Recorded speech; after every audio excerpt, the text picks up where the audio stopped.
everyone, it's Mona here at Craft Klatch.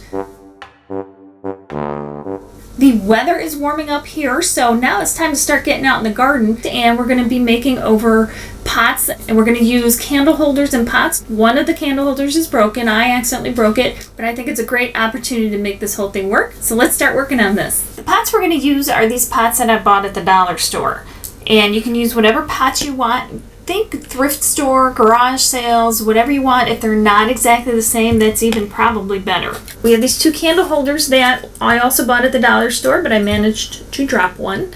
And I was about to cancel the project, and I thought, no, this is a perfect opportunity to show that you don't have to just throw something away. And one thing I wasn't really digging, and which might be why it would be better to go to maybe a thrift store or garage sale and find stuff, is these candle holders are the same height, and I really wanted a variation in size, and this actually gives me that opportunity. These seem to be made out of plaster, and I'm just going to give it a quick sand down to make it nice and even.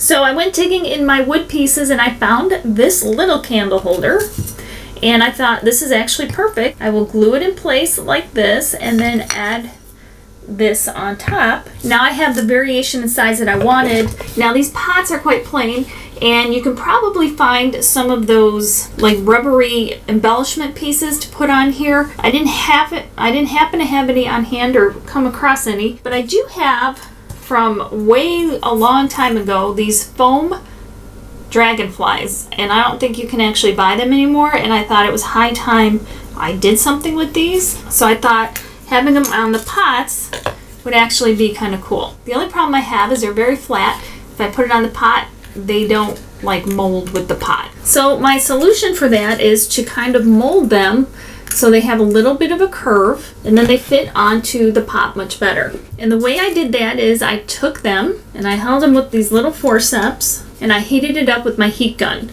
but just enough to warm it up, not to melt it.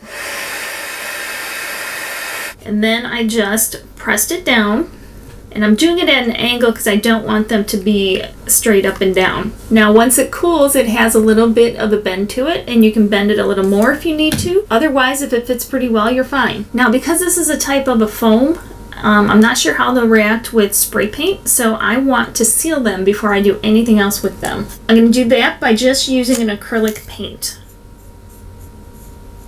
While the dragonflies are drying, I'm also going to paint these little plaster parts where it broke, as well as this little candle holder. That way everything will be nice and sealed, and we won't keep getting this dust all over the place. Now for the pots, I'm going to just use my ultimate glue because that adheres to plastics as well. Put it on the back and then lay it down right like that.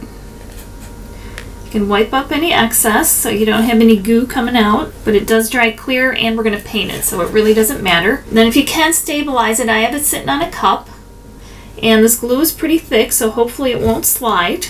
I'm going to want the other one right about here. So we have it just like this, and we'll do the same with the other one. Now I need to glue the rest of this together.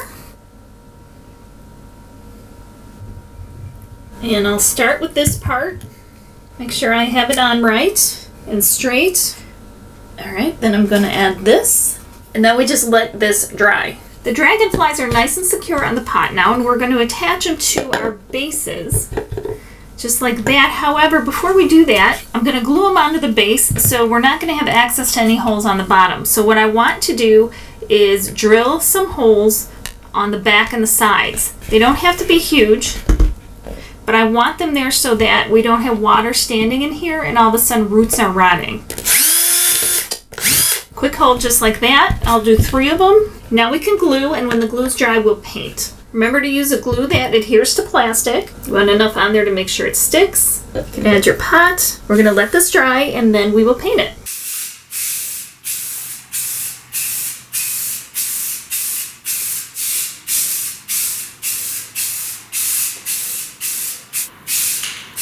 Here are the pots all finished, and I think they look great. And you can't really tell that we added that piece to make this one taller and to repair it.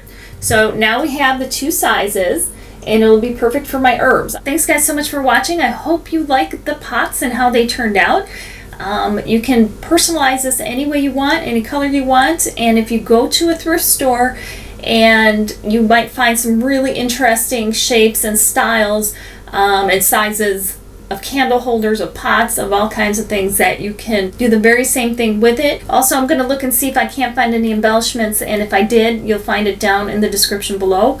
And I will definitely see you next time, you guys. Remember, life is too short not to shimmer, so grab your glue gun and your glitter, get out there, start gardening, and I will see you next time. Thanks, guys.